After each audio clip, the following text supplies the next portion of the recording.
Hello everyone, my name is Brian Havoc with GameDom.eu and I will be reviewing Phasmophobia, a game you definitely should not be playing in the dark by yourself if you are prone to night terrors.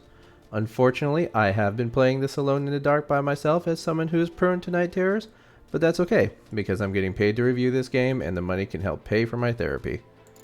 Now, if you haven't figured it out yet, this is a ghost hunting game, similar to those television shows you see on cable TV with a bunch of grown men running around houses and screaming at everything that moves, except this is in video game form.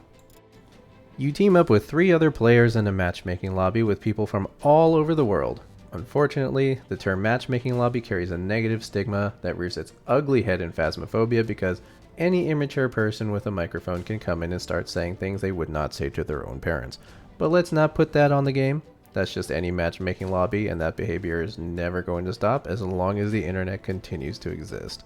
If you do make the unfortunate decision to stick with a toxic group into an actual game, then you will have to wait about the length of time it takes to cook a frozen pizza in the oven because you will be waiting, and waiting, and waiting, and waiting.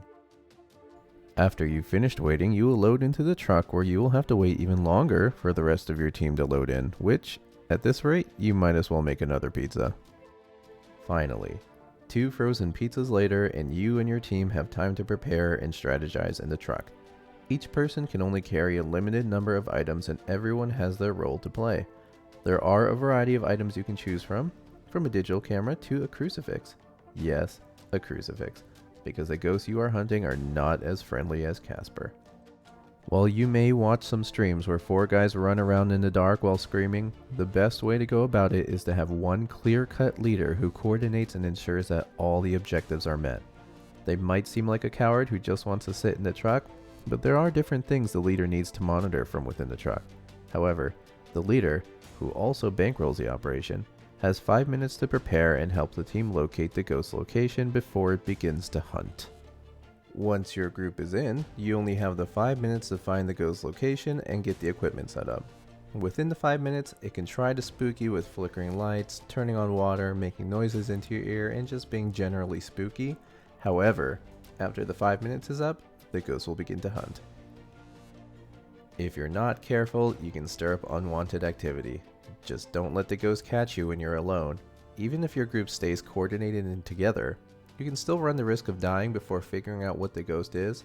And if nobody is in the truck to alert you to the ghost activity level, then when your lights start to flicker, you're in danger. Depending on the type of ghost, you can try to run and hide, but some don't realize it until it's too late. To say Phasmophobia is a really fun game would be an understatement. I have put at least 7 hours into the game, most of them spent in the lobby because of server issues, but that's to be expected of a game that is only in its early release phase.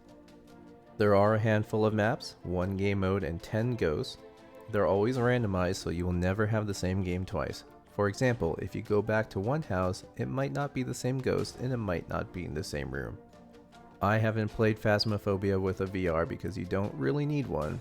However, you do need a microphone and a headset in order to coordinate with your group and talk to the ghost. Phasmophobia is not the kind of game where you can sit back and not talk to anybody because it requires a great deal of coordination. So you're going to see a lot of mic or kick parties, which I hate to say makes a lot of sense.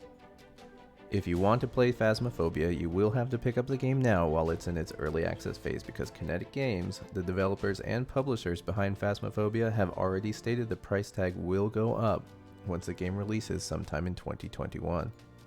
Phasmophobia is not for the faint of heart, but it's the cheap thrill of a self-induced anxiety that makes the game fun. Be sure to visit GameDom.eu for more gaming news, reviews, and opinions. For now, my name is Brian Havoc, and we'll see you in the next video.